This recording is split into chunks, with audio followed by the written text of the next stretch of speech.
আপনারা শুনছেন Bangla audio story channel ওরা গল্পে মত্ত। আজ আপনাদের শোনাব লেখক সুনীল গঙ্গোপাধ্যায়ের কলমে কাকাবাবু ও সন্তু সিরিজের গল্প সবুজ দ্বীপের রাজা, এই উপন্যাসের দ্বিতীয় পর্ব। কাছেই একটা ট্যাক্সি দাঁড়িয়েছিল।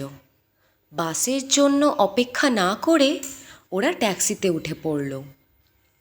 ট্যুরিস্ট হোমে একটা মস্ত বড় ডাইনিং হল আছে। সকলে সেখানে গিয়েই খাবার টাবার খায়। দূরের সমুদ্র আর পাহাড় দেখতে দেখতে খাওয়া যায়। ডাইনিং হলে তখন কয়েকজন লোক বসেছিল। কাকাবাবু বেশি লোকজন পছন্দ করেন না। তিনি সন্তুকে বললেন, আমাদের বেয়ারাকে বলে দাও আমার খাবারটা আমার ঘরে দিয়ে যেতে।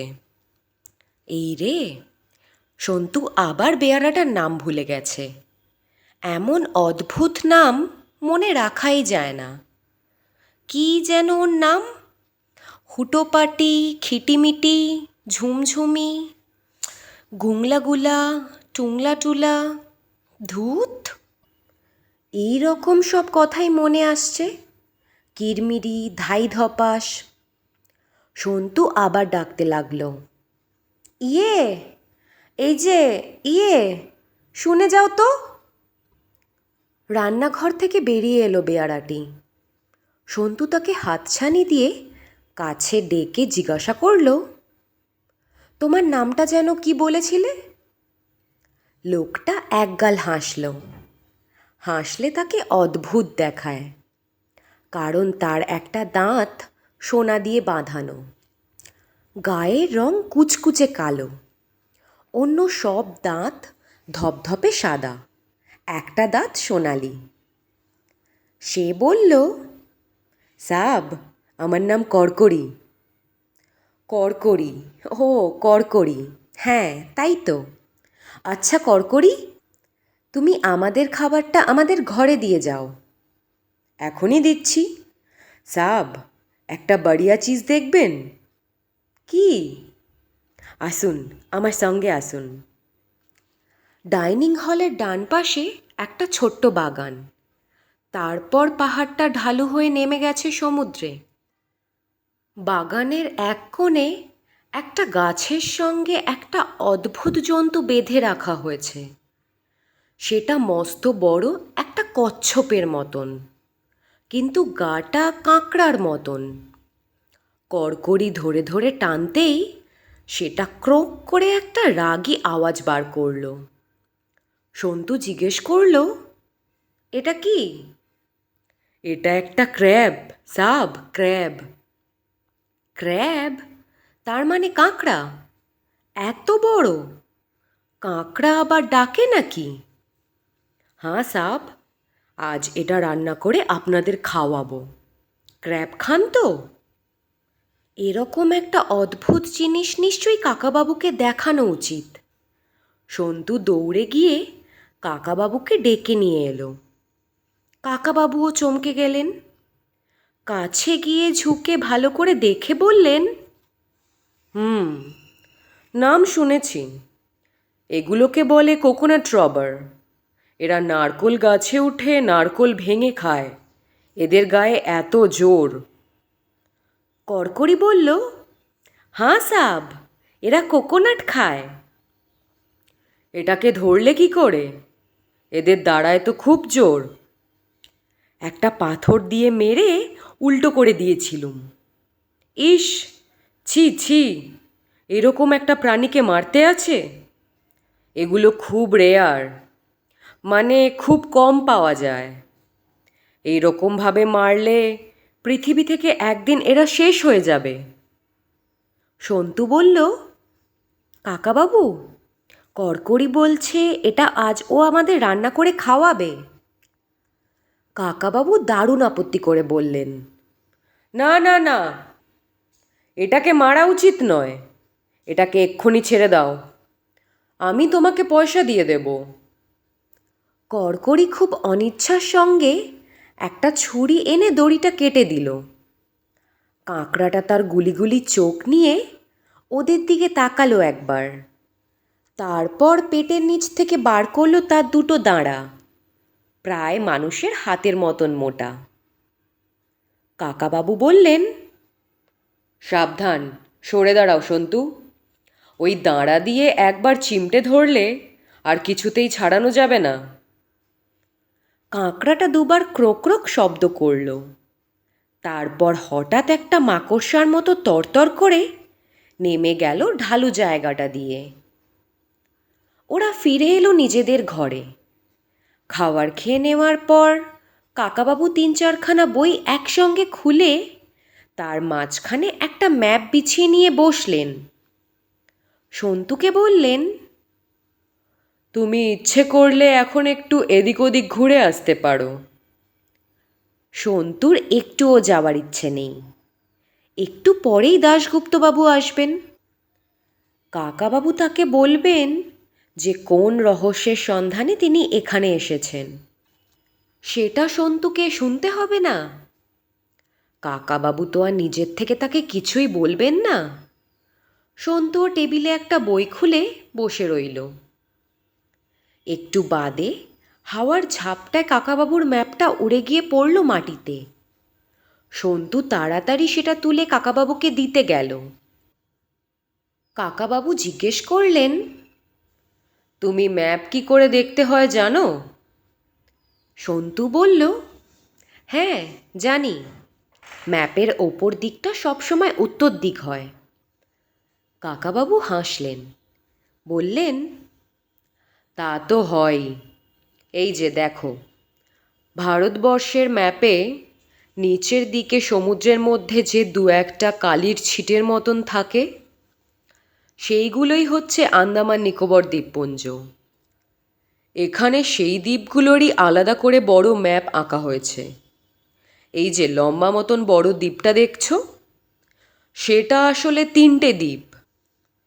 এদের নাম হচ্ছে নর্থ আন্দামান, মিডিল আন্দামান আর সাউথ আন্দামান। এই দেখো, সাউথ আন্দামানের পেটের কাছে পোর্ট ব্লেয়ার, এইখানেই আমরা আছি এখন।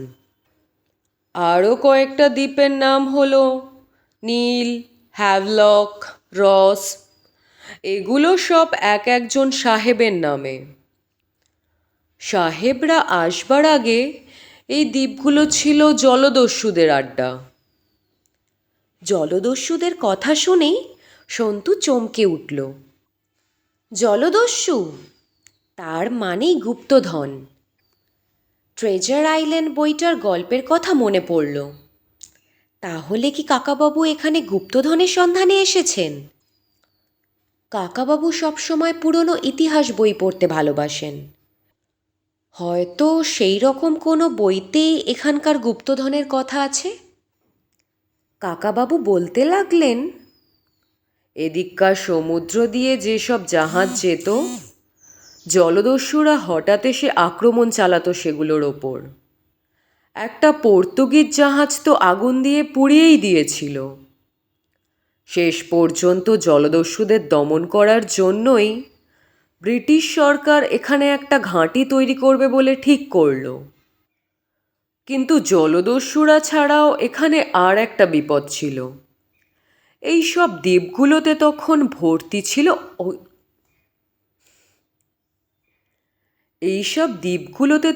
ভর্তি ছিল হিংস্র আদিবাসী। বাইরের লোকজন দেখলেই তারা আক্রমণ করত। সন্তু আর মনের কথাটা চেপে রাখতে পারল না। হঠাৎ বলে ফেলল, কাকাবাবু, এখানে গুপ্তধন নেই? কাকাবাবু অবাক হয়ে চোখ তুলে তাকালেন। গুপ্তধন? কিসের গুপ্তধন? জলদস্যুরা যে অনেক সোনা আর হিরে মুক্ত লুকিয়ে রাখত দ্বীপের মধ্যে, যদি এখানেও সেরকম রেখে থাকে, তারপর সেই জলদস্যুরা মরে গেছে, সেগুলোর কথা আর কারুর মনে নেই। কাকাবাবু হেসে চশমাটা খুললেন। তারপর বললেন, ওসব তো গল্পের বইতে থাকে। আজকাল কি আর সত্যি সত্যি কেউ গুপ্তধন পায়? আমরা যদি চেষ্টা করে পেয়ে যাই? এমনি এমনি চেষ্টা করলেই যদি গুপ্তধন পাওয়া যায়, তাহলে তো অনেকেই আগে পেয়ে যেত। শোনো, হঠাৎ টাকা পয়সা পেয়ে বড়লোক হয়ে যাওয়ার লোভ করতে নেই। টাকা রোজগার করতে হয় নিজে পরিশ্রম করে কিংবা বুদ্ধি খাটিয়ে। যাক, ওসব বাজে কথা থাক। শোনো, যা বলছিলাম, এই যে ম্যাপের মধ্যে অনেক ছোট ছোট ফোঁটা দেখছো, এগুলো এক একটা দ্বীপ। আরও অনেক ছোট ছোট দ্বীপ আছে যা ম্যাপেও নেই। এর মধ্যে অনেক দ্বীপেই মানুষ থাকে না, মানুষ কখনো যায়ও না, শুধু পাহাড় আর জঙ্গল। সেই রকম কোনো একটা দ্বীপে যদি কয়েকজন সাহেব লুকিয়ে থাকে, কেউ কি তাদের খুঁজে বার করতে পারবে? কিন্তু সাহেবেরা সেখানে লুকিয়ে থাকবে কেন? তাদের লাভ কি? কাকাবাবু উত্তর দিতে যাচ্ছিলেন, এমন সময় দরজার বাইরে কার পায়ের শব্দ হলো। কাকাবাবু থেমে গেলেন। পর্দা সরিয়ে মুখ ঢুকিয়ে দাশগুপ্ত জিজ্ঞাসা করল, আসবো স্যার? কাকাবাবু ব্যস্ত হয়ে বললেন, হ্যাঁ হ্যাঁ, এসো। বলো, কিছু খবর পেলে? দাশগুপ্তের মুখখানা লালচে হয়ে গেছে। অনেকখানি রাস্তা সে যেন দৌড়ে এসেছে। পকেট থেকে রুমাল বার করে মুখ মুছতে মুছতে বলল, বড়ই আশ্চর্যের ব্যাপার। আমরা আজ নিজের চোখে দেখলাম একটা মোটরবোট চ্যাথাম দ্বীপের পাশ দিয়ে সমুদ্রে চলে গেল। অথচ হারবার মাস্টার বললেন আজ সকালে কোনো বোটই যায়নি। কাকাবাবু বললেন, তার মানে? দাশগুপ্ত একটা চেয়ারে ধপ করে বসে পড়ে বলল, ব্যাপারটা আপনাকে বুঝিয়ে বলছি। এখানে অনেক রকম মোটর বোট আর স্টিমার আছে। কোনোটা যাত্রী নিয়ে যায়, কোনোটা মালপত্র, কোনোটা মাছ ধরার কিংবা ঝিনুক তোলার।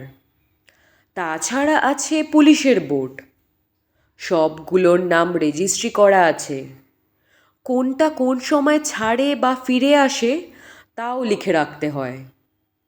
এখন হারবার মাস্টার বললেন আজ খুব সকালে একটা শুধু যাত্রী জাহাজ ছেড়েছে, আর কোনো বোটই ছাড়েনি।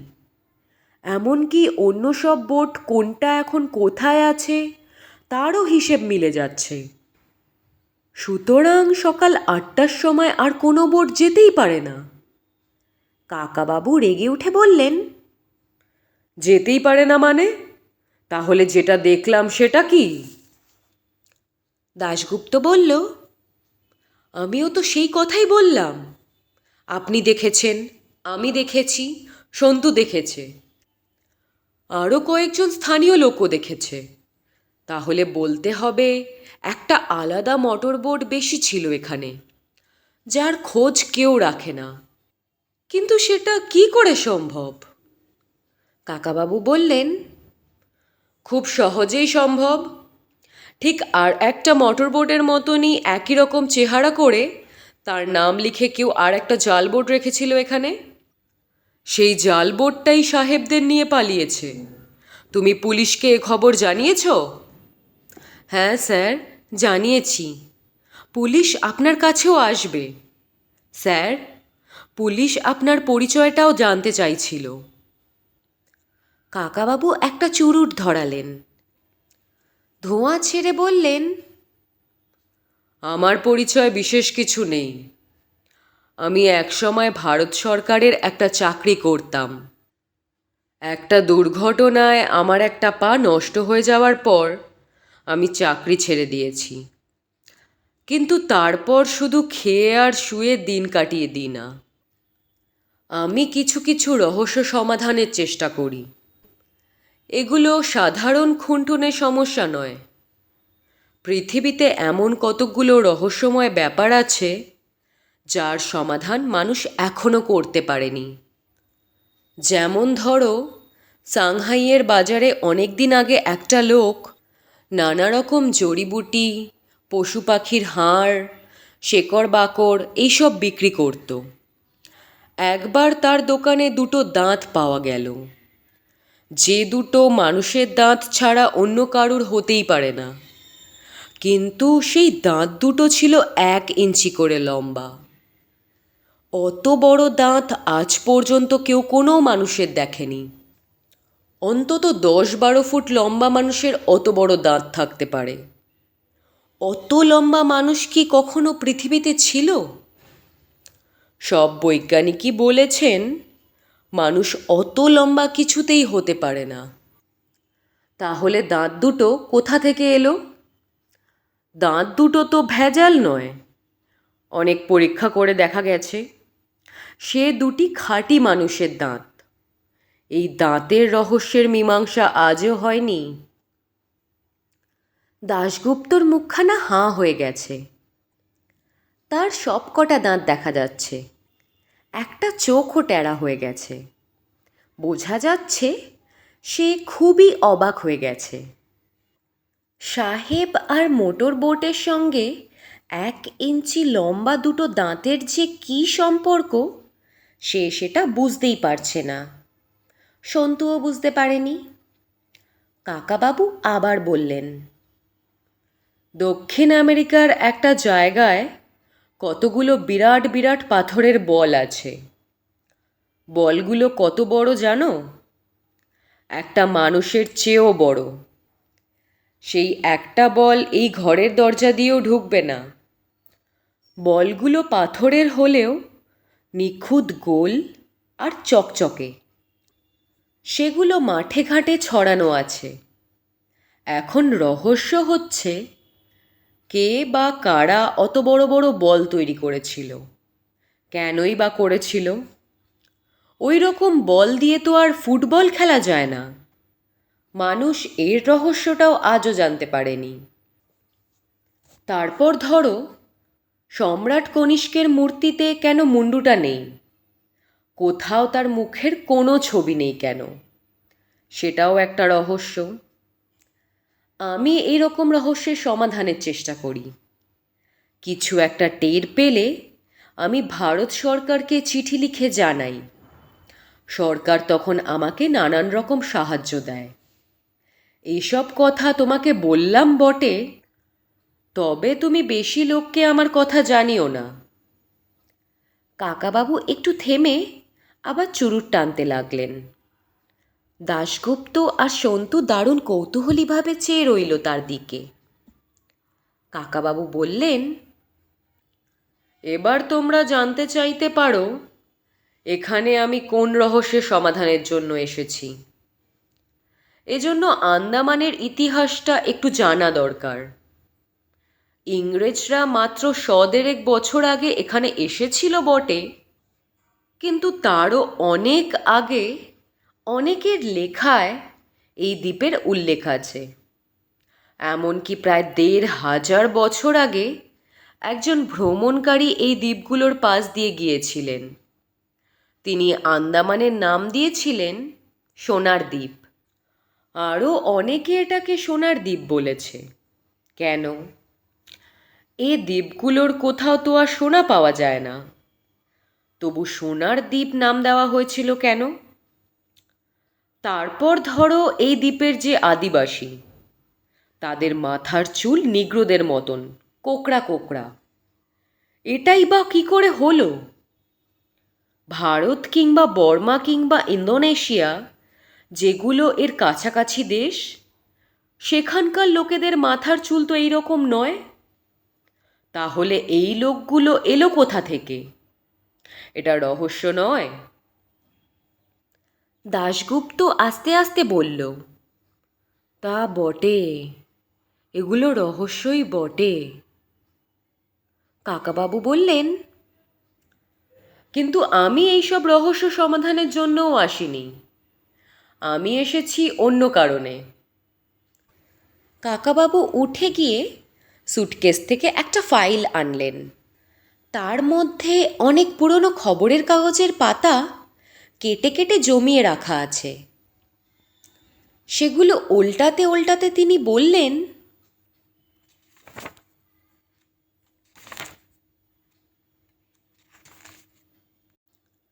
এই যে দেখো, এটা অনেক দিন আগেকার কথা, 1925 সাল।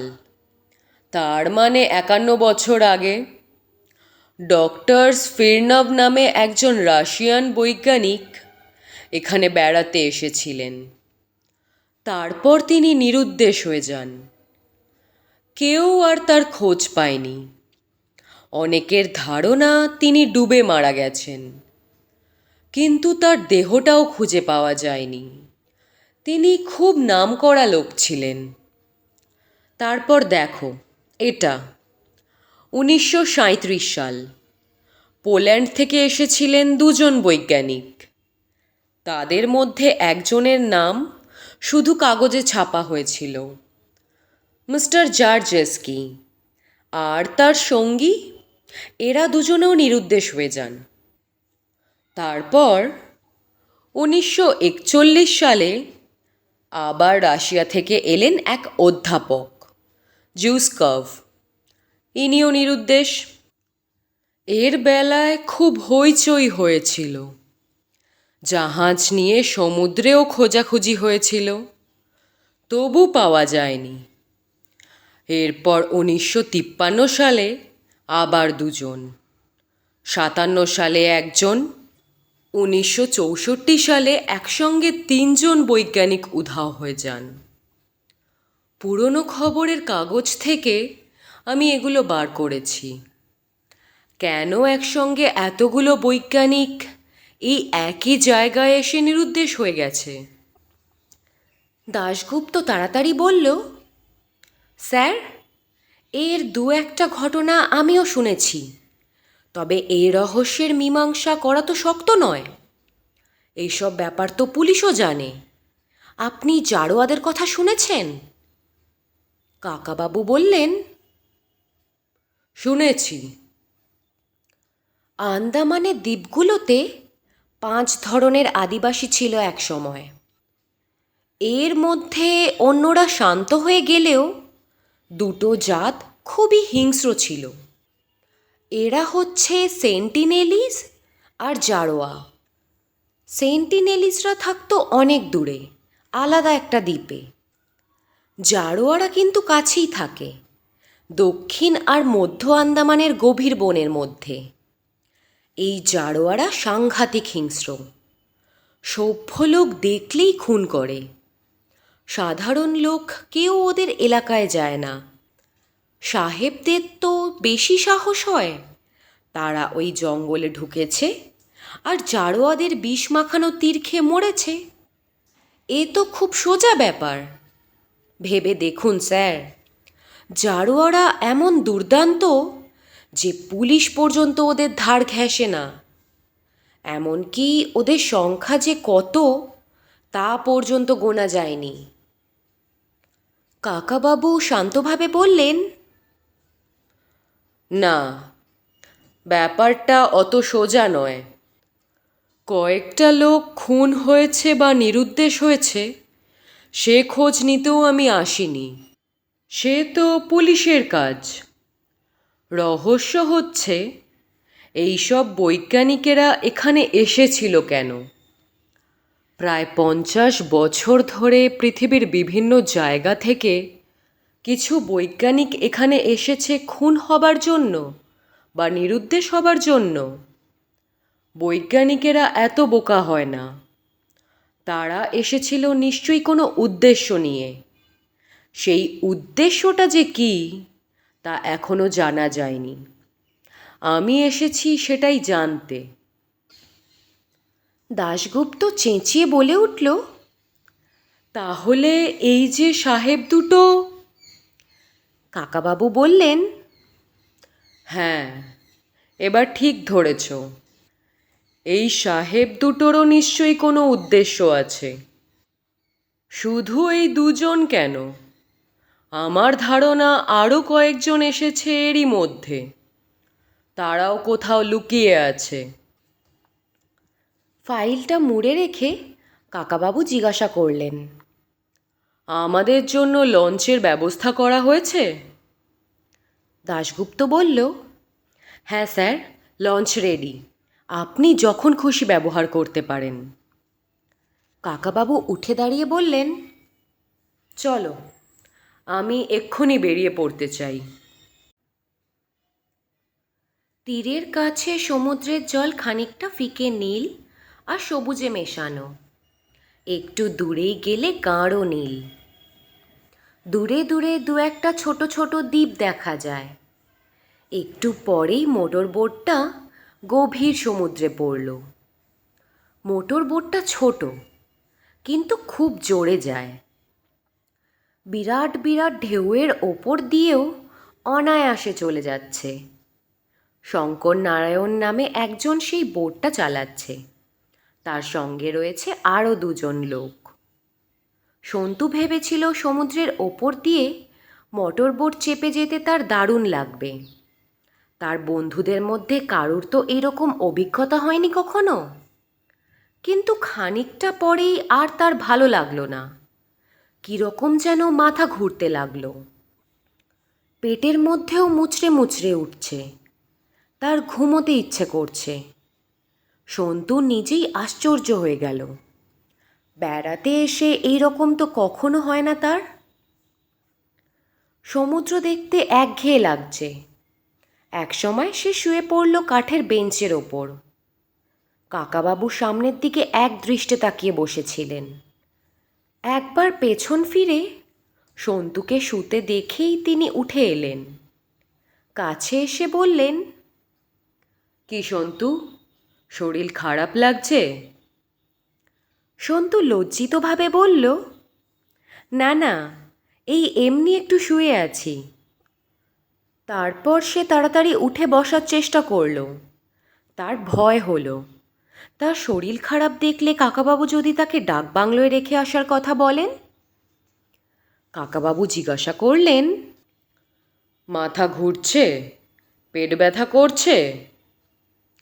সন্তু উত্তর দেওয়ার আগেই দাশগুপ্ত জিজ্ঞাসা করল, ও বুঝি আগে কখনো সমুদ্রে আসেনি? না। তাহলে তো সি সিকনেস হবেই। এত বড় বড় ঢেউ। দেখি, আমার কাছে বোধহয় ট্যাবলেট আছে।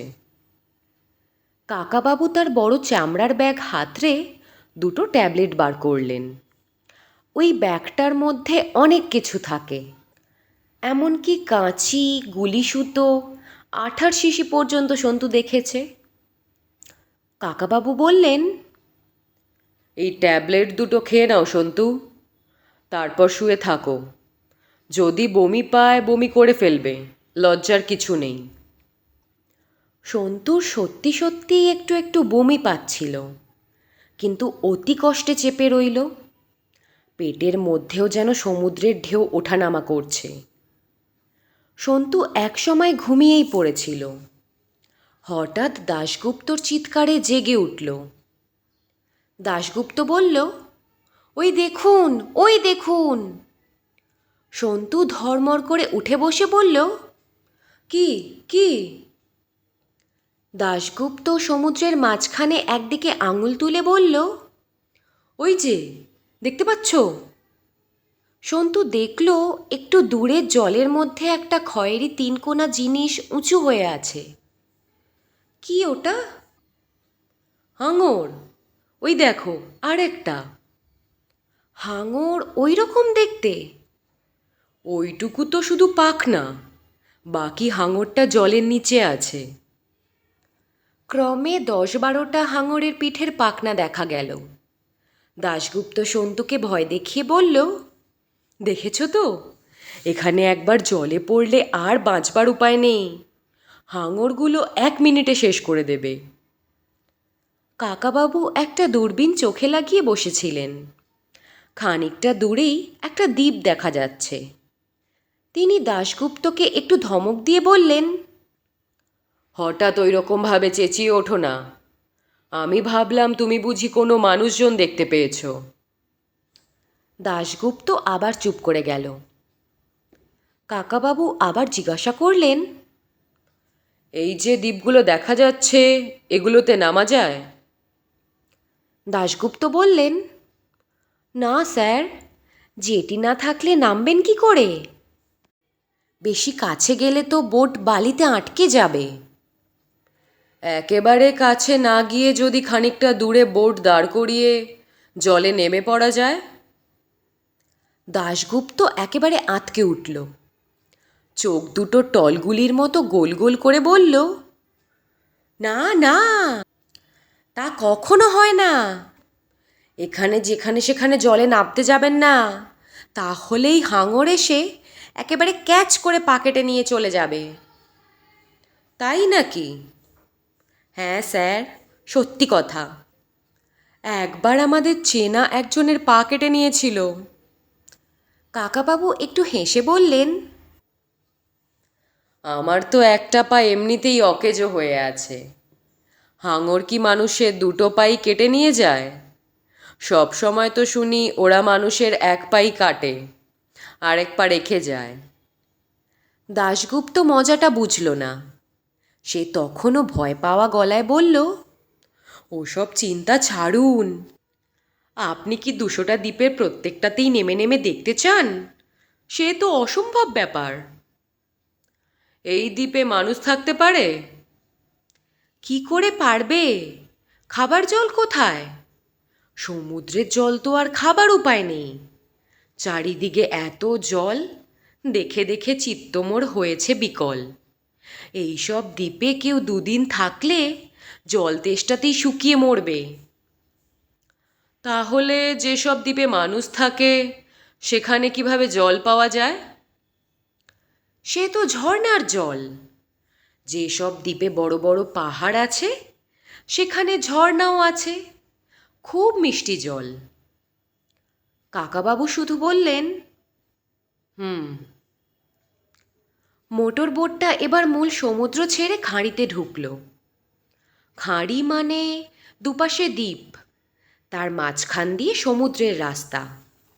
দুপাশের দ্বীপগুলো দারুণ ঘন জঙ্গলে ভরা। এক একটা গাছ প্রকাণ্ড লম্বা, তার গায়ে লতাপাতায় ফুটে আছে নানান রকম ফুল। এইসব জায়গায় একটা গাছও চেনা গাছের মতন নয়। দাশগুপ্ত ফিসফিস করে সন্তুকে বলল, তাকিয়ে দেখো, একটু পরেই কুমির দেখতে পাবে। সন্তু বলল, কুমির জলের মধ্যে ভেসে উঠবে? না, দেখবে পাশের বালির চড়ায় রোদ পোহাচ্ছে। লঞ্চের আওয়াজ শুনেই ঝুপঝুপ করে জলে লাফিয়ে পড়বে। সন্তু একেবারে ঝুঁকে পড়ে বাইরের দিকে তাকিয়ে রইল। দাশগুপ্ত বলল, আজ যদি ভাগ্যে থাকে তাহলে সাদা কুমিরও দেখতে পাবে। কাকাবাবু আবার মুখ ফেরালেন।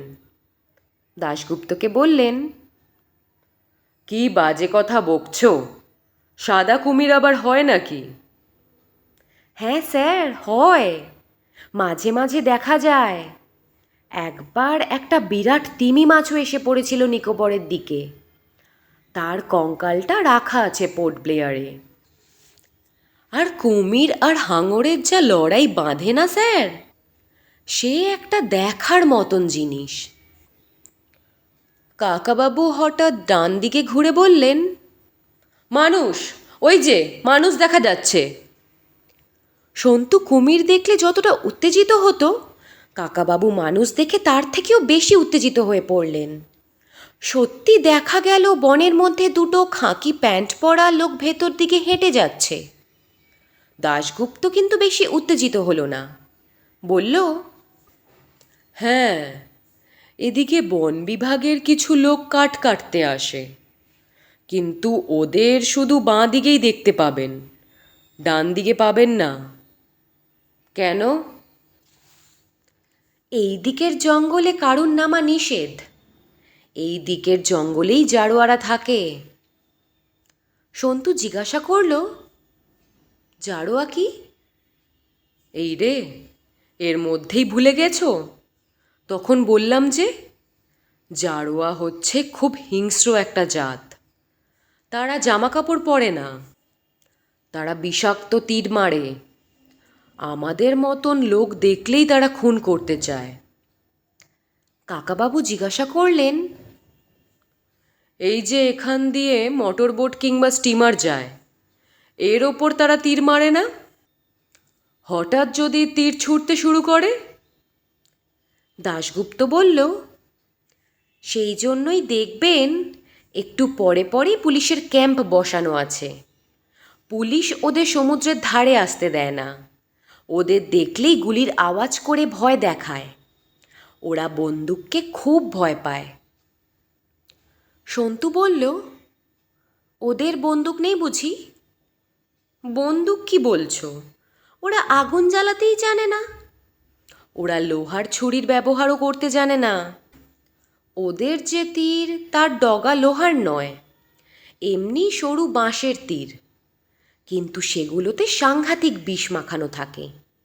অনেক সময় সমুদ্রতে শিশি বোতল ভেসে ভেসে আসে তো, সেই বোতল চেঙে ওরা কাঁচের ছুরি বানায়, কিংবা ঝিনুক বা পাথরের ছুরিও আছে। তবে শুনেছি ওরা মাঝে মাঝে এদিকে এসে লোহা চুরি করার চেষ্টা করে। সেই লোহা ঘষে ঘষে ধারালো অস্ত্র বানাচ্ছে। কাকাবাবু খানিকক্ষণ চিন্তা করে বললেন, জারোয়ারা যেখানে থাকে সেখানে কোনো সভ্য মানুষ ঢোকেনি এ পর্যন্ত। কার বুকে এত পাটা আছে বলুন? ওখানে ঢুকলে কেউ প্রাণ নিয়ে বেরোতে পারবে? চলুন না, একটু দূরে একটা জায়গা আপনাকে দেখাচ্ছি। তাহলে একটা কথা মনে করা যেতে পারে, যে যেসব বৈজ্ঞানিক আগে নিরুদ্দেশ হয়ে গেছে তারা এই জায়গাতেই যাবার চেষ্টা করেছিল। তা হতে পারে। এখানে যে সাহেবদের দেখেছিলাম তারাও তো এখানে আসবার চেষ্টা করতে পারে, কারণ তাদের কাছে নিশ্চয়ই বন্দুক পিস্তল আছে। সেটা কিন্তু বলা শক্ত। মাত্র 2-3 জন সাহেব বন্দুক পিস্তল নিয়েও এখানে এসে কি করবে? 500-600 হিংস্র জারোয়া যদি তাদের ঘিরে ধরে? এই দ্বীপের উল্টো দিকেও তো সমুদ্র, সেখানে যাওয়া যায় না? হ্যাঁ, নিশ্চয়ই যায়। তবে সেদিকে পুলিশ পাহারা নেই। জারোয়ারা একেবারে তীরের কাছে যখন তখন চলে আসে। আমি সেদিকে একবার যেতে চাই।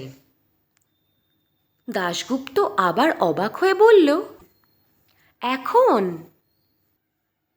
কাকাবাবু জোর দিয়ে বললেন, কেন, এখন যাওয়া যায় না? তাহলে স্যার বড্ড দেরি হয়ে যাবে না? আপনাদের খাওয়া দাওয়ার ব্যবস্থা করতে হবে। খাওয়ার জন্য ব্যস্ত হওয়ার কিছু নেই। তাহলেও মানে, এই বোটের শুধু এদিক দিয়ে যাওয়ারই পুলিশ পারমিশন আছে, অন্য দিক দিয়ে যাওয়ার জন্য আবার আলাদা করে অনুমতি নিতে হবে। চলুন না, দেখি যদি রঙ্গত থেকে সেই অনুমতি জোগাড় করা যায়। ফেরার পথে না হয়। দাশগুপ্ত আর একটু থেমে কাচুমাচুভাবে বলল, একটা কথা স্যার, ওই জারোয়াদের মধ্যে যাবেন না। আপনি যে রহস্যের কথা বলছিলেন তা কি শুধু ওই জায়গাতেই আছে? তাহলে সে রহস্য যেমন আছে থাক না, কেন শুধু শুধু প্রাণটা দিতে যাবেন? কাকাবাবু বললেন, সব মানুষ তো একরকম হয় না। কেউ কেউ ভাবে সব যেমন চলছে তেমন চলুক, পুরনো জিনিস ঘাঁটাঘাঁটি করবার কি দরকার। আর কোনো কোনো লোক একটা জিনিস একবার ধরলে তার শেষ না দেখে ছাড়ে না। এই রহস্যটা যদি আমি বুঝতে না পারি তাহলে কোনো দিন আমার রাত্রিরে ঘুম হবে না। কিন্তু স্যার, ওখানে গেলে যে আমাদের প্রাণটাও যাবে। তোমাদের কারুর যাবার দরকার নেই। তা কখনো হয়? গভর্নমেন্টের থেকে আমার ওপর হুকুম হয়েছে সব সময় আপনাদের সঙ্গে সঙ্গে থাকতে, আপনাকে সব সময় সাহায্য করতে। তাহলে গভর্নমেন্ট তো তোমাকে খুব বিপদে ফেলেছে দেখছি। না স্যার, আমি আপনাকে সাহায্য করতেই চাই। আপনি তো এদিককার ব্যাপার সব জানেন না। আমরা এখন কোথায় যাচ্ছি? ওই যে বললাম, রঙ্গত। এদিককার বেশ বড় জায়গা। আমি ওয়্যারলেসে আমাদের আসবার খবর জানিয়ে দিয়েছি, যেটিতে জিপগাড়ি রাখা থাকবে। ওখানে খুব সুন্দর ডাকবাংলো আছে পাহাড়ের ওপরে। সেখানে পৌঁছাতে আর কতক্ষণ লাগবে? 3টের মধ্যেই পৌঁছে যাব। রঙ্গত থেকে আরও অনেক জায়গা যাওয়া যায়। আপনি যদি চান আমরা মায়াবন্দরের দিকেও যেতে পারি। আমার কি মনে হয় জানেন, ওই সাহেবগুলো মায়াবন্দরে থাকতে পারে। কেন? মায়াবন্দর খুব সুন্দর জায়গা, সাহেব মেমেরা খুব পছন্দ করে। সে তো যারা বেড়াতে আসে, এই সাহেবরা এখানে বেড়াতে এসেছে এমন মনে করার কোনো কারণ নেই। তাহলে তারা এত লুকোচুরি করতো না। একটুক্ষণ সবাই চুপ করে রইল। মোটর বোটের গুটগুট শব্দ শুধু শোনা যায়। খাঁড়ির সমুদ্রে ঢেউ বেশি নেই, দুপাশেই দেওয়ালের মতো জঙ্গল। সন্তু কুমির দেখার জন্য ব্যাকুল হয়ে আছে। একসময় সত্যিই দেখা পেল। দুটো কুমির বালির ওপর শুয়েছিল, ঠিক যেন দুটো পোড়া কাঠ। বোটের শব্দ শুনে মুখ ঘুরিয়ে তাকালো। তারপর খুব একটা ভয় না পেয়ে আস্তে আস্তে জলে নামল। সন্তু বলল, ওই যে ওই যে কুমির। দাশগুপ্ত একটু অবহেলার সঙ্গে বলল, এ তো তেমন বড় নয়, আরও বড় আছে। এইটাই কিন্তু সেই জায়গা। সন্তু জিজ্ঞেস করল, কোন জায়গা? সেই যে বলেছিলাম দেখাবো। এই জায়গাটার বালির রং দেখছো কেমন সোনালি সোনালি? অরণ্যদেবের গল্পে সোনাবেলার কথা পড়েছ তো? এই সেই সোনাবেলা নাকি? তাহলে সেই জেট পাথরের ঘর কোথায়? না, এটা সোনাবেলা নয়, তবে এখানকার বালি খুব মিহি আর সোনালি রঙের। অনেকের ধারণা এখানে বালির মধ্যে সোনা মিশে আছে। কাকাবাবু জিজ্ঞেস করলেন, সত্যি সোনা আছে? না না, গভর্নমেন্টের থেকে পরীক্ষা করে দেখা হয়েছে, সেই রকম কিচ্ছু নেই। তবু লোকের লোভ হয়। ওদিকে তো যাওয়া নিষেধ। তাও একদিন রাত্রির বেলা 3জন লোক ওদিকে বালি নেওয়ার জন্য নেমেছিল। 3টে বস্তায় বালি ভরেছে, এমন সময় পেছন থেকে জারোয়ারা আক্রমণ করলো। দুটো ছেলেকে তক্ষুনি মেরে ফেলে, আর একটি ছেলে একজন জারোয়াদের পেটে ছুরি মেরে নিজেকে কোনো রকমে ছাড়িয়ে সমুদ্রে ঝাঁপিয়ে পড়ে। জারোয়ারা সাঁতার জানে না, তাই জলে নামে না। সেই ছেলেটিও আহত হয়েছিল, সেই অবস্থায় সমুদ্রে ভাসতে থাকে। তার ভাগ্য ভালো, তাকে হাঙরে কুমিরে ধরেনি। 12 ঘন্টা বাদে ছেলেটিকে একটা পুলিশের বোট উদ্ধার করে। তারপর তার পাগলের মতো অবস্থা। তারপর থেকে সে অনবরত চেঁচিয়ে বলে, জারোয়া, ওই যে জারোয়া। গল্প বলার সময় ঝোঁকের মাথায় দাঁড়িয়ে উঠে নিজেই সেই ছেলেটিকে নকল করে বলতে থাকে, জারোয়া, ওই যে জারোয়া। সন্তু হাঁ করে ঘটনাটা শুনছিল, কিন্তু কাকাবাবু হঠাৎ দাশগুপ্তকে জিজ্ঞাসা করলেন, তুমি সেই ছেলেটিকে কখনো দেখেছো নিজের চোখে?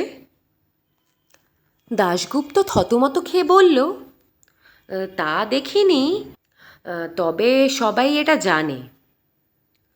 কাকাবাবু বললেন, গল্প, এসব বানানো গল্প। না স্যার, আপনি রঙ্গতে গিয়ে যাকে খুশি জিজ্ঞেস করবেন। আমি লক্ষ্য করেছি তুমি বড্ড বেশি গল্প বানাও। দাশগুপ্ত এরপরেই একেবারে চুপ করে গেল। 3টের সময় বোট এসে ভিড়ল রঙ্গতে। জেটি থেকে উঠে এসে বাইরের রাস্তায় দেখা গেল সত্যি একটা জিপ দাঁড়িয়ে আছে। আরও 8-9 মাইল যেতে হবে।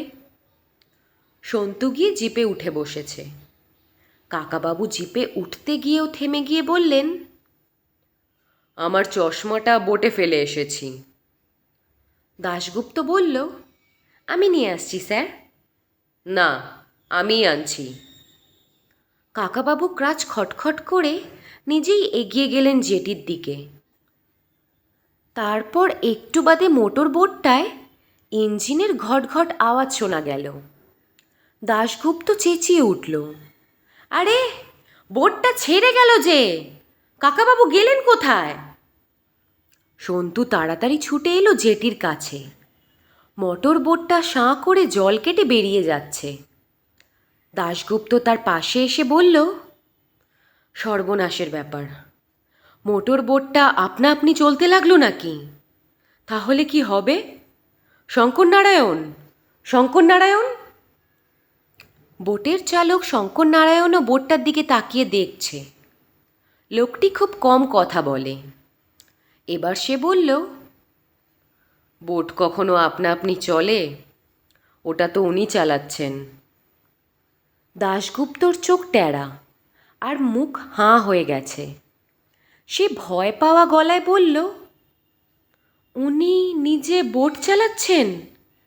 তাহলে উনি নিশ্চয়ই একলা একলা জারোয়াদের কাছে যেতে চান। উফ, কি গোয়ার লোক রে বাবা! জারোয়ারা ওকে মেরেই ফেলবে। আমি গভর্নমেন্টকে কি জানাবো? মোটর বোটটা এখনও দেখা যাচ্ছে। সন্তু চিৎকার করে ডেকে উঠল, কাকাবাবু, কাকাবাবু! দাশগুপ্ত চেঁচালো, মিস্টার রায়চৌধুরী! শঙ্করনারায়ণ গম্ভীরভাবে বলল, উনি বেশি দূর যেতে পারবেন না, বোটে ডিজেল নেই। আমি এখান থেকে ডিজেল নেব বলে ঠিক করেছিলাম। দাশগুপ্ত বলল, ডিজেল নেই? Thank you Shankarnarayan. তবে উনি আর ওই জারোয়াদের জঙ্গলে যেতে পারবেন না। মোটর বোটটা কিন্তু ততক্ষণে অদৃশ্য হয়ে গেছে। সন্তু ভাবল, মোটর বোটটার ডিজেল যদি ফুরিয়ে যায় তাহলে কাকাবাবু মাঝ সমুদ্রে একা একা ভাসবেন। বোটে তো খাবার দাবার কিচ্ছু নেই। দাশগুপ্ত বলল, উহ, কি ডান পিটে লোক রে বাবা! তাও তো একটা পা অচল। দুটো পা থাকলে আরও কি কি যে করতেন কে জানে। আচ্ছা সন্তু, ওর একটা পা কাটলো কি করে? আফগানিস্তানে একটা অ্যাক্সিডেন্ট হয়েছিল। ওরে বাবা, উনি আফগানিস্তানেও গিয়েছিলেন? শঙ্করনারায়ণ জেটি সিঁড়ি দিয়ে তরতর করে নেমে গিয়ে বালির চড়া ধরে দৌড়তে লাগলো। দূরে এক জায়গায় কয়েকটা মোটর বোট রয়েছে। ওর মধ্যে কোনোটা মাছ ধরার, কোনোটা মালপত্র বয়ে নিয়ে যাওয়ার। একটু বাদেই শঙ্করনারায়ণ একটা বোট চালিয়ে নিয়ে এলো জেটির পাশে। তারপর বলল, আপনারা একজন কেউ আসুন। দাশগুপ্ত বলল, আমি যাচ্ছি, তুমি একটু থাকো সন্তু। সন্তু সে কথা শুনল না। সে লাফিয়ে গিয়ে মোটর বোটে উঠল। শঙ্করনারায়ণ এত জোরে বোটটা চালিয়ে দিল যে ওরা সবাই হুমড়ি খেয়ে পড়ে যাচ্ছিল আর একটু হলে। সবাই শক্ত করে ধরে রইল রেলিং। একটু বাদেই আগের মোটর বোটটা দেখা গেল। সেটা এদিক ওদিক এঁকে বেঁকে যাচ্ছে। কাকাবাবু ভালো চালাতে পারছেন না। দাশগুপ্ত এদিক থেকে আবার চেঁচাতে লাগলো, মিস্টার রায়চৌধুরী, মিস্টার রায়চৌধুরী! খানিকক্ষণ দুটো বোর্ডে পাল্লা চলল। কাকাবাবু থামতে চান না। তারপর হঠাৎ একসময় কাকাবাবুর বোটটা থেমে গেল। মোটর বোট যখন সমুদ্রের ওপর দিয়ে চলে তখন তার একটা বেশ তেজি ভাব থাকে। থেমে গেলেই কেমন যেন অসহায় দেখায়, ঠিক যেন একটা মোচার খোলা। শঙ্করনারায়ণ প্রথমে এই বোটটা নিয়ে কাকাবাবুর বোটের চারপাশে বো বো করে ঘুরল কয়েকবার। তারপর একবার কাছাকাছি এসে একটা দড়ি নিয়ে ওই বোটে লাফিয়ে পড়ল। পালাতে গিয়ে ধরা পড়ে গিয়েও কাকাবাবুর কিন্তু লজ্জা নেই, বরং মুখে একটা রাগ রাগ ভাব। কেউ কিছু বলার আগেই তিনি গম্ভীরভাবে জিজ্ঞাসা করলেন, এই বোটটা হঠাৎ আপনা আপনি থেমে গেল কেন? শঙ্করনারায়ণ বলল, তেল নেই আর। কাকাবাবু তাকে ধমক দিয়ে বললেন, কেন তেল থাকে না কেন? দাশগুপ্ত বলল, স্যার, আপনি এটা কি করছিলেন? এই রকম পাগলামি করার কোনো মানে হয়? ওদিকে রঙ্গতে সবাই আমাদের জন্য খাবার দাবার নিয়ে বসে আছে। কাকাবাবু বললেন, আমি এখানে খেতে আসিনি, একটা কাজ করতে এসেছি। কিন্তু কাজ তো আর পালিয়ে যাচ্ছে না। কাজ মানে তো ওই সাহেবগুলোকে খোঁজা। ওরা আর যাবে কোথায়? আমি একটুও সময় নষ্ট করতে চাই না। কিন্তু স্যার, আপনাকে একটা কথা বলে দিচ্ছি, আপনি ওই জারোয়া ল্যান্ডে যেতে পারবেন না। অর্ডার ছাড়া আমি কিছুতেই আপনাকে ওখানে যেতে দিতে পারি না। অর্ডারটা দেবে কে? পুলিশের এসপি সাহেবের কাছ থেকে অর্ডার আনতে হবে। তাও তিনি পারমিশন দেবেন কি না সন্দেহ।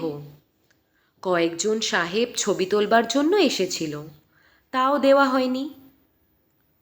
কাকাবাবু আর কোনো কথা না বলে এই বোটে উঠে এলেন। ওই বোটটাকে দড়ি দিয়ে বাঁধা হলো। তারপর দুটোই চলল একসঙ্গে। তারপর যেটিতে পৌঁছে ওরা বোট থেকে নেমে জিপে উঠলেন। বেশ চওড়া বাঁধানো রাস্তা, দুপাশে বড় বড় গাছ, কিন্তু মানুষজন বা বাড়িঘর বিশেষ দেখাই যায় না। এটাও একটা দ্বীপের মধ্যে, কিন্তু দুপাশের ঘন জঙ্গল দেখে সে কথা আর মনে থাকে না। আধ ঘন্টার মধ্যেই রঙ্গতে পৌঁছানো গেল। দাশগুপ্ত বলেছিল, রঙ্গত বেশ বড় জায়গা। আসলে একটা ছোট্ট গ্রামের চেয়েও ছোট্ট। কয়েকটা দোকান, দু তিনটে হোটেল আর কিছু বাড়িঘর। যে কোনো বাড়ির পেছনেই নিবিড় বন। রঙ্গতের ডাকবাংলো একটা উঁচু পাহাড়ের ওপরে। রাস্তাটা এমন খাড়া যে জিপটা উঠবার সময় রীতিমতো গোঁ গোঁ শব্দ করছে। যে দিকে তাকানো যায় শুধু জঙ্গল আর জঙ্গল। বাংলোটা অবশ্য বেশ সুন্দর। দোতলা বাড়ি, বড় বড় কাঁচের জানালা, সামনে সুন্দর ছোট্ট একটা ফুলের বাগান। দোতলার জানালার সামনে দাঁড়ালে বহু দূর পর্যন্ত পাহাড় আর বন দেখা যায়। এখান থেকে আর সমুদ্র দেখা যায় না। এখানকার জঙ্গল এত ঘন যে আফ্রিকার কথা মনে পড়ে যায়। গল্পের বইতে যেরকম জঙ্গলের কথা পড়েছি আমরা। রান্না তৈরিই ছিল। ভাত, বড় বড় চিংড়ি মাছ ভাজা আর হরিণের মাংস। বাংলোর চৌকিদার খুব দুঃখ করে বলল, সে কিছুতেই পাঁঠার মাংস জোগাড় করতে পারেনি, তাই বাধ্য হয়ে হরিণের মাংস রেঁধেছে। সন্তু তো অবাক।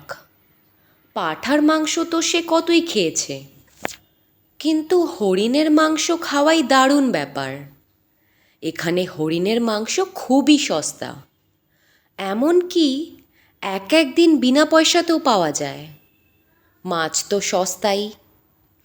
এখানে সবচেয়ে দামি জিনিস তরকারি। অনেক লোক ৩-৪ বছরের মধ্যে ফুলকপি চোখেই দেখেনি। কাকাবাবু দারুণ গম্ভীর, কারোর সঙ্গে কোনো কথা বলছেন না।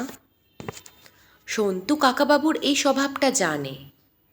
অনেক লোক শুধু নিজের বাড়ির লোকজন কিংবা টাকা পয়সা নিয়েই চিন্তা করেন, কিন্তু কাকাবাবু এমন সব জিনিস নিয়ে চিন্তা করেন যার সঙ্গে তার নিজের কোনো সম্পর্কই নেই। পৃথিবীর নানা দেশ থেকে বৈজ্ঞানিকেরা এসে আন্দামানে নিরুদ্দেশ হয়ে যাচ্ছে। এজন্য কাকাবাবুর রাত্রিরে ঘুম হবে না। কেন? কত লোক তো তবুও ঘুমায়। সেদিন অনেক রাত পর্যন্ত সন্তু শুনতে পেল কাকাবাবু একা একা বারান্দায় পায়চারি করছেন।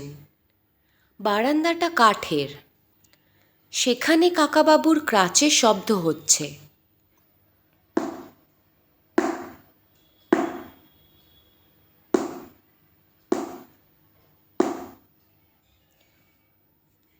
সকালবেলা দাশগুপ্ত বলল, স্যার, জিপ রেডি, কখন বেরোবেন? কাকাবাবু জিজ্ঞাসা করলেন, কোথায় যাব?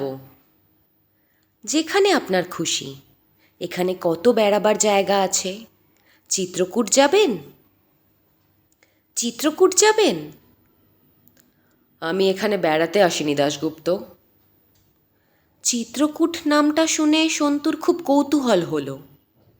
চিত্রকূট নামটা তো রামায়ণ বইতে আছে। এখানেও একটা চিত্রকূট আছে নাকি? জায়গাটা কেমন? দাশগুপ্ত একগাল হেসে বলল, স্যার, কাজ তো আছেই, তবু এত দূর এসে একটু বেড়াবেন না? এখানে ভালো ভালো জায়গা আছে। মায়াবন্দর যাবেন? চমৎকার জায়গা। আর যদি ডিগলিপুর যেতে চান, তাও ব্যবস্থা করা যায়। হরিণের পাল আর কুমির দেখতে হলে ডিগলিপুর যেতে হয়। যাবেন? সন্তুর কাছে মায়াবন্দর নামটাও খুব সুন্দর লাগলো। সত্যি, এই রকম নামের কোনো জায়গা আছে? জায়গাটা কি যখন তখন বদলে যায়? কাকাবাবু কড়া সুরে বললেন, আমি কোথাও যেতে চাই না। আমি আজই ফিরে যেতে চাই। দাশগুপ্ত হতাশভাবে বলল, আজই ফিরে যাবেন? একটা দিন থেকে গেলে হতো না? না, শুধু শুধু সময় নষ্ট হচ্ছে। এখানে আমাকে এনেছো কেন? আমি কি জায়গা দেখতে এসেছি? আজই ফিরে গিয়ে এসপির সঙ্গে দেখা করে অনুমতি নিয়ে নাও, যাতে আমি যে কোনো জায়গায় যেতে পারি। এসপি যদি অনুমতি না দেন, তাহলে আমাকে দিল্লিতে টেলিগ্রাম পাঠাতে হবে। দাশগুপ্ত নিজেরই আসলে খুব বেড়াবার ইচ্ছে। বোঝা যায় লোকটি আসলে খুব বেড়াতে ভালোবাসেন। তার মুখ দেখলে আরও বোঝা যায় কাকাবাবুর কথা তার একটুও পছন্দ হয়নি। কাকাবাবুর দিল্লিতে টেলিগ্রাম পাঠাবার কথা শুনে সে আরও ভয় পেয়েছে। সকালবেলায় চা জলখাবার খেয়েই বেরিয়ে পড়া হলো। আবার জিপে করে সেই বন্দর পর্যন্ত যাওয়া। কাকাবাবু আগাগোড়া মুখ বুঝেই রইলেন। জেটিতে গিয়ে মোটর বোটে ওঠার সময় শুধু বোট চালককে একবার প্রশ্ন করলেন, ভালো করে তেল ভরে নেওয়া হয়েছে তো? আবার এটাও কোথাও থেমে যাবে না তো?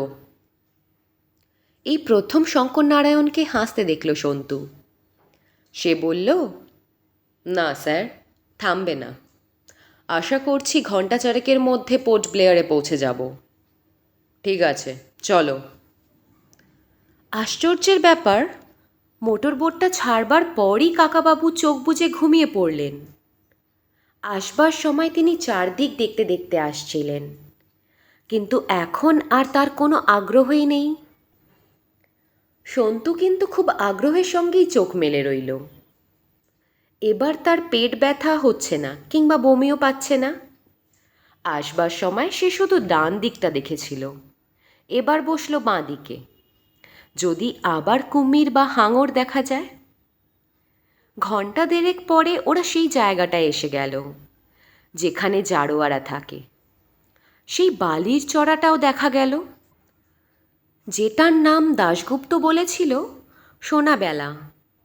এখানকার বালিতে নাকি সোনা মিশে আছে।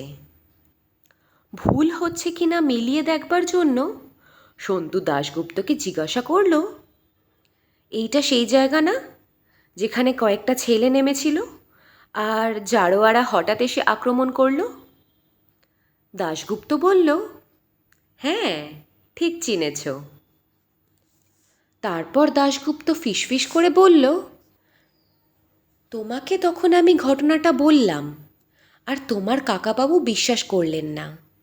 উনি ভাবলেন আমি বানিয়ে বানিয়ে বলছি। আমি কিন্তু ঠিকই বলেছিলাম, জারোয়ারা এমন হিংস্র।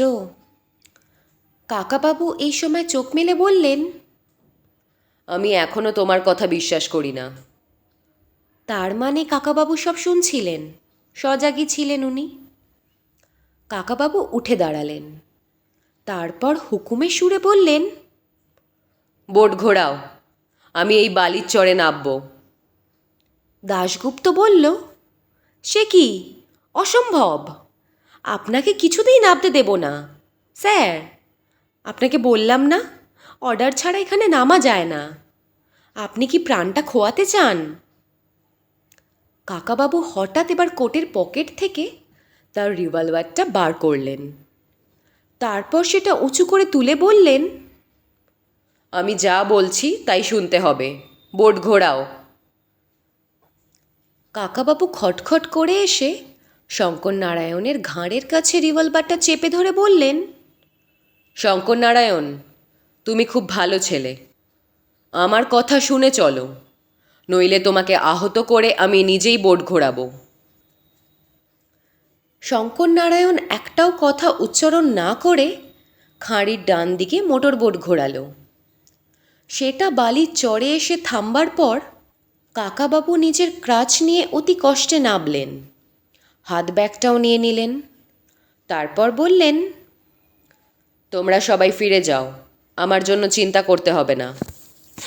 দাশগুপ্ত হাত জোর করে কাঁদো কাঁদো গলায় বলল, স্যার, একটা কথা জিজ্ঞাসা করব।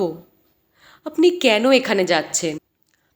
আপনার রহস্য সমাধান করার জন্য এছাড়া আর কোনো জায়গা কি নেই? কাকাবাবু বললেন, তার কারণ অন্য সব জায়গায় গভর্নমেন্টের লোকেরা কখনো না কখনো যায়। সেখানে অদ্ভুত কিছু থাকলে এতদিনে জানা যেত। শুধু এই জায়গাটাতেই আর কেউ আসে না। সুতরাং কিছু রহস্য থাকলে এখানেই আছে। তোমরা ফিরে যাও। এসপিকে বলে কালকে কিছু লোকজন নিয়ে আবার ফিরে এসো আমার জন্য। তিনি এবার সন্তুর দিকে তাকিয়ে বললেন, সন্তু, তুমিও যাও। পোর্ট ব্লেয়ারে আমার জন্য অপেক্ষা করো। দাশগুপ্ত বলল, ওরে বাবা, যে কোনো মুহূর্তে জারোয়ারা তীর মারতে পারে। কাকাবাবু রিভলভারটা উঁচু করে বললেন, তোমাদের তো আর থাকবার দরকার নেই, তোমরা যাও। সঙ্গে সঙ্গে মোটর বোটটা চলতে শুরু করলো। কিন্তু সন্তু কিছুতেই কাকাবাবুকে ছেড়ে যাবে না। সে মোটর বোট থেকে ঝাঁপিয়ে পড়ল জলে। বোটের চালক শঙ্কর নারায়ণ আর একটুও দেরি করল না। সে বোটটা চালিয়ে দিল গভীর সমুদ্রের দিকে। দাশগুপ্ত পাগলের মতো লাফাতে লাগলো। সে হাত পা ছুঁড়তে লাগলো। এ কি, এ কি, আমরা ওদের ফেলে চলে যাব নাকি? আমার তাহলে চাকরি যাবে। পাইলট, কোথায় চলে যাচ্ছ? শঙ্কর নারায়ণ গম্ভীরভাবে বলল, বসে পড়ুন, বসে পড়ুন, গায়ে তিল লাগতে পারে। হ্যাঁ? দাশগুপ্ত ধপাস করে বোটের মধ্যে শুয়ে পড়ল।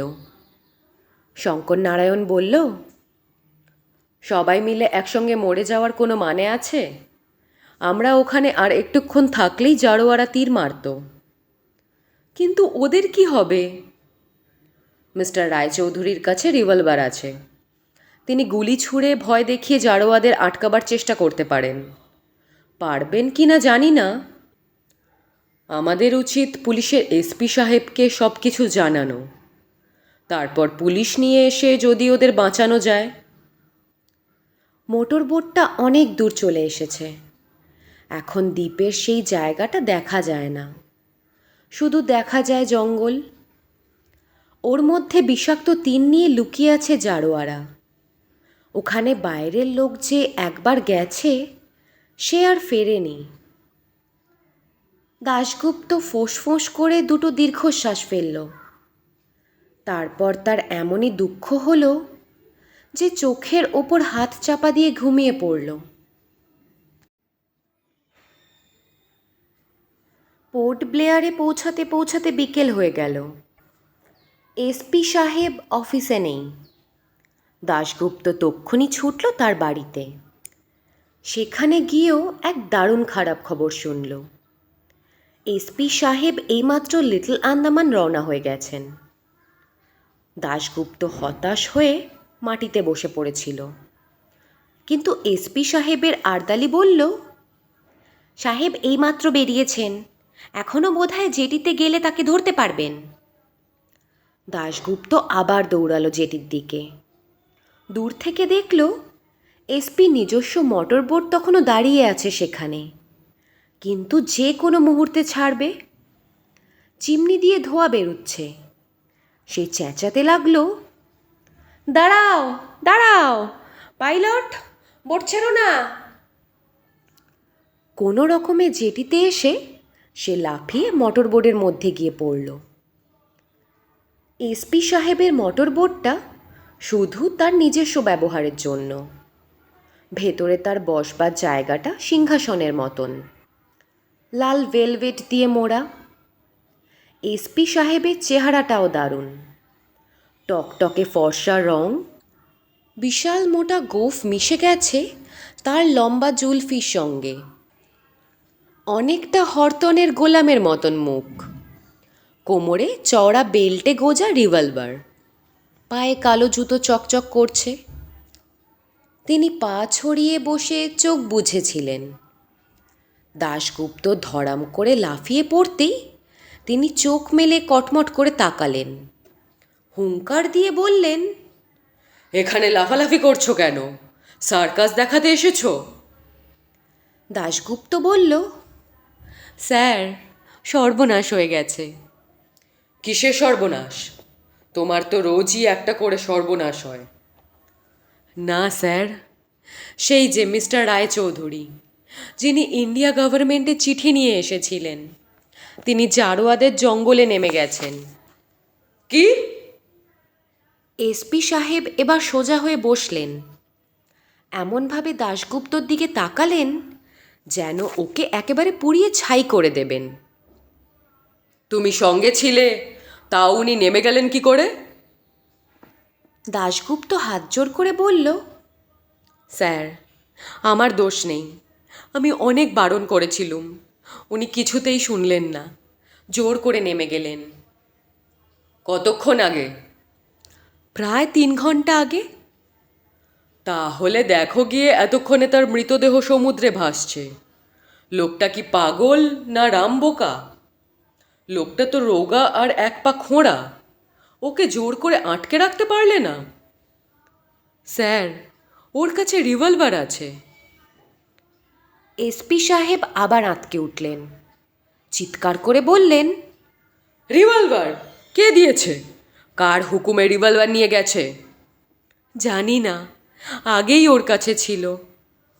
ছি ছি ছি ছি, এখন যদি একটাও জারোয়াকে গুলি করে মারে তাহলে আমাকে কৈফিয়ত দিতে হবে। জারোয়াদের মারা বারণ, তা জানো না?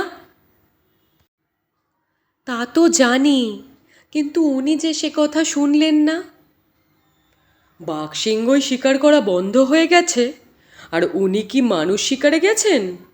ইচ্ছে মতো জারোয়াদের গুলি করে মারবেন?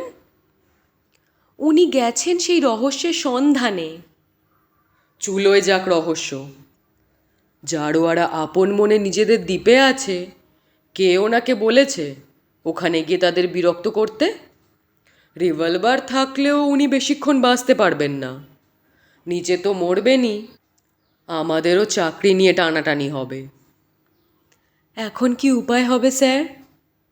যাও, শিগগির প্রতিম সিংকে খবর দাও। মোটর বোটটা ইতিমধ্যে চলতে শুরু করেছিল। এসপি সাহেবের হুকুমে সেটি এসে আবার জেটিতে ভিড়ল। একজন গার্ড ছুটে গেল প্রতিম সিংকে ডেকে আনার জন্য। প্রতিম সিং ছিলেন পুলিশের একজন ইন্সপেক্টর, এখন রিটায়ার করে পোর্ট ব্লেয়ারেই বাড়ি বানিয়ে আছেন। একমাত্র এই প্রতিম সিংই কয়েকবার জারোয়াদের সঙ্গে কথা বলেছেন। তিনি জারোয়াদের ভাষাও জানেন। জারোয়ারা অন্য সবাইকে দেখলেই মারতে আসে, শুধু প্রতিম সিংকে কিছু বলে না। আন্দামানে অধিবাসীদের সংখ্যা খুব কমে যাচ্ছে বলে গভর্নমেন্ট নানাভাবে সাহায্য করে তাদের বাঁচিয়ে রাখতে চান। পুলিশের লোক গিয়ে মাঝে মধ্যে ওদের দ্বীপে নানা রকম খাবার রেখে আসে, ভাত, চিনি, গুঁড়ো দুধ, নানা রকমের ফল। পুলিশেরা চলে যাবার খানিকক্ষণ পর জারোয়ারা এসে সেই সব নিয়ে যায়। তাদের জামা কাপড় পরাবার চেষ্টা হয়েছিল, কিন্তু জামা কাপড় রেখে এলে তারা নেয় না। তারা শুধু পছন্দ করে লাল কাপড়। লাল কাপড় নিয়ে তারা কি করে কে জানে। জারোয়াদের কিন্তু খুব আত্মসম্মান জ্ঞান আছে, তারা ওই সব জিনিস এমনি এমনি নেয় না। অবশ্য ওই সব খাবার দাবার আর লাল কাপড়ের বদলে টাকা পয়সা তারা দিতে পারে না, কিন্তু অনেকখানি শুয়োর আর হরিণের মাংস ওই জায়গায় রেখে দিয়ে যায় পুলিশদের জন্যে। প্রতিম সিংয়ের দারুণ সাহস। একবার তিনি একা ওই খাবারের বস্তার মধ্যে লুকিয়ে বসেছিলেন একদম ন্যাংটো হয়ে। জারোয়ারা কাছে আসতেই তিনি তাড়াতাড়ি বেরিয়ে এসে হাত উঁচু করে দাঁড়ালেন। তার মানে তিনি আগেই দেখিয়ে দিলেন যে তার কাছে বন্দুক পিস্তল নেই। আর জারোয়াদের যেমন গায়ে পোশাক নেই, তেমনি তিনিও কোনো জামা কাপড় পরেননি। জারোয়ারা অবাক হয়ে তাকিয়েছিল তার দিকে। তাকে মারেনি। তারপর থেকে আস্তে আস্তে তার সঙ্গে জারোয়াদের ভাব হয়ে যায়। তিনি নিজেই কয়েকবার খাবার নিয়ে গেছেন।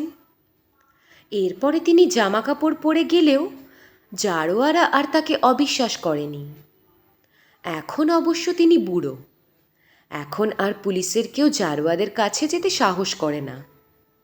প্রীতম সিং এই কিছুদিন আগেও জারোয়াদের কাছে একবার গিয়েছিলেন। রঘুবীর সিং নামে একজন বিখ্যাত ফটোগ্রাফার যখন এখানে ছবি তুলতে আসেন, তখন প্রীতম সিংই তাকে নিয়ে গিয়েছিলেন জারোয়াদের দ্বীপে। প্রীতম সিং সঙ্গে ছিলেন বলেই জারোয়ারা সেই ফটোগ্রাফারকে মারেনি। একটু বাদেই প্রীতম সিং সেখানে এসে উপস্থিত হলেন। দাড়ি, গোঁফ, চুল সব সাদা, কিন্তু এখনও খাকি প্যান্ট শার্ট পরতে ভালোবাসেন। সব ঘটনা শুনে তিনি মাথা নেড়ে বললেন, খুবই চিন্তার কথা। ওই সাহেবকে বাঁচানো খুবই শক্ত, যদি না এতক্ষণে মরে গিয়ে থাকেন। দাশগুপ্ত বলল, ওর কাছে তো রিভলভার আছে, চট করে মারতে পারবে না। প্রীতম সিং বললেন, আপনি জানেন না, জারোয়ারা একদম মরতে ভয় পায় না। একজনকে মারলে অমনি আরেকজন এগিয়ে আসবে। ওরা যদি চারদিক থেকে তীরধনুক নিয়ে এগিয়ে আসে, তাহলে একা রিভলভার দিয়েই বা উনি কী করবেন? দাশগুপ্ত বলল, তবু এক্ষুনি আমাদের যাওয়া দরকার, একবার চেষ্টা করা উচিত অন্তত। প্রীতম সিং বললেন, দাঁড়ান দাঁড়ান, অত ব্যস্ত হবেন না। বাঙালি ভদ্রলোক যদি এখনও সমুদ্রের ধারে লুকিয়ে থাকতে পারেন, তাহলে তাকে উদ্ধারের চেষ্টা করা যেতে পারে।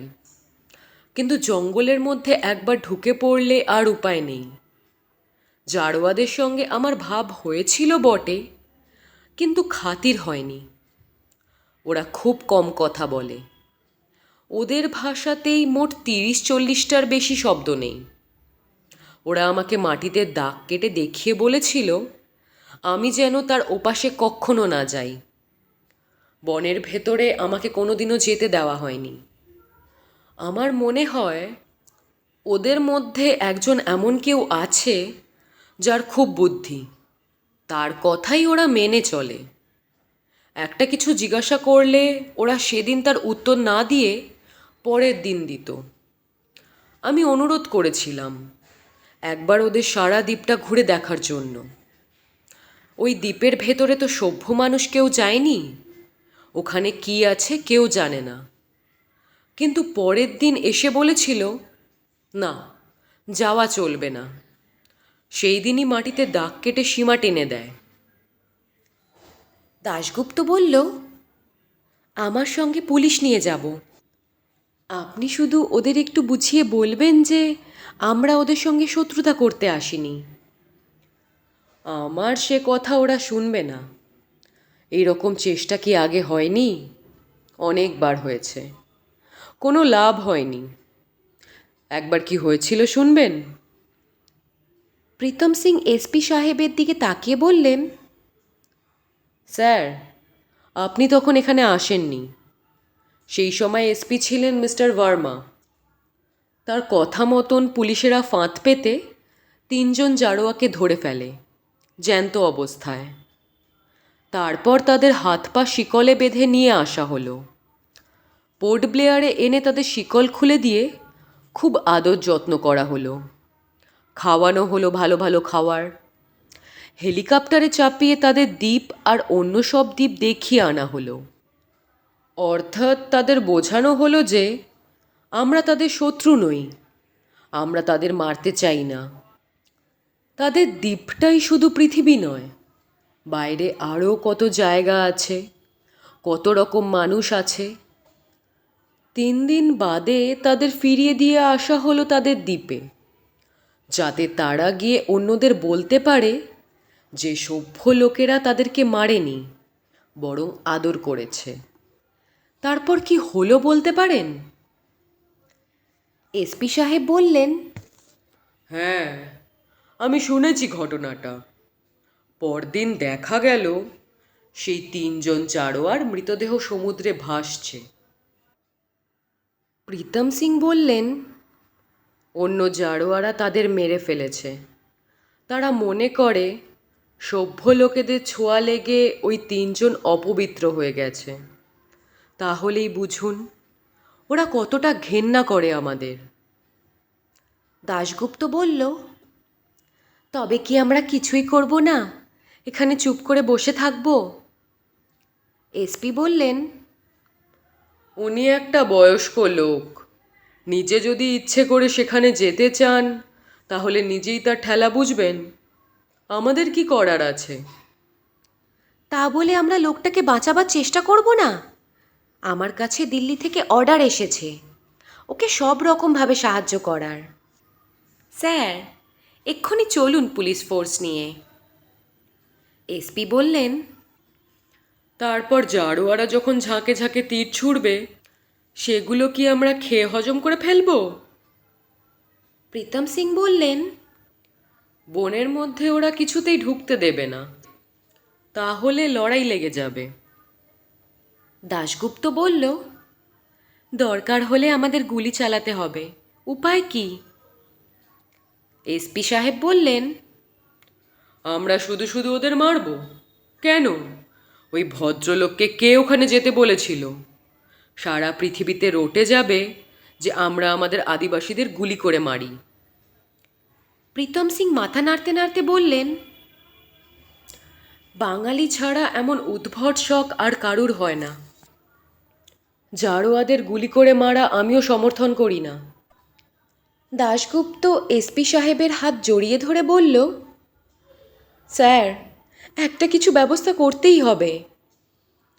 এসপি সাহেব বললেন, আমাকে তাহলে দিল্লিতে হোম সেক্রেটারির কাছে টেলিগ্রাম পাঠাতে হবে। গভর্নমেন্টের হুকুম ছাড়া আমিও কিছু করতে পারবো না। কিন্তু স্যার, দিল্লি থেকে হুকুম আসতে অন্তত 1 দিন লেগে যাবে। এসপি সাহেব বললেন, 1 দিন অন্তত অপেক্ষা করতেই হবে, এছাড়া আর কোনো উপায়ও নেই।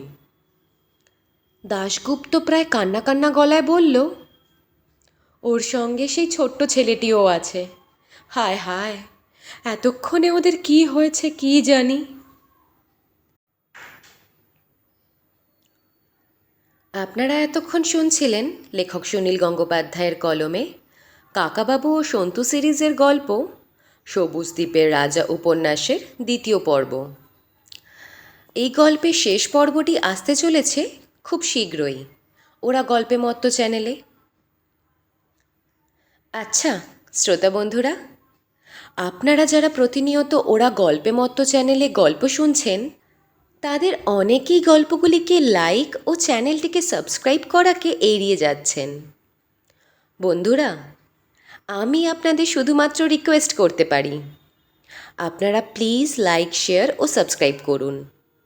কিন্তু এই ছোট্ট কাজগুলি করতে হবে আপনাদেরকেই নিজের হাতে। তাই বলতে পারি, আরও বেশি বেশি পরিমাণে কাজের উৎসাহ পাওয়ার উদ্দেশ্যে আপনাদের সকলকে পাশে পাওয়ার আশা রাখি। আপনারা যারা গল্প উপন্যাস শুনতে পছন্দ করেন, তারা প্লিজ লাইক, শেয়ার ও সাবস্ক্রাইবের মাধ্যমে ওরা গল্পে মত্ত চ্যানেলটির পাশে থাকবেন। আর আপনাদের নিজস্ব মতামত অবশ্যই কমেন্ট করে আমাকে জানাবেন। সবাই সঙ্গে থাকবেন, গল্পে থাকবেন। ধন্যবাদ।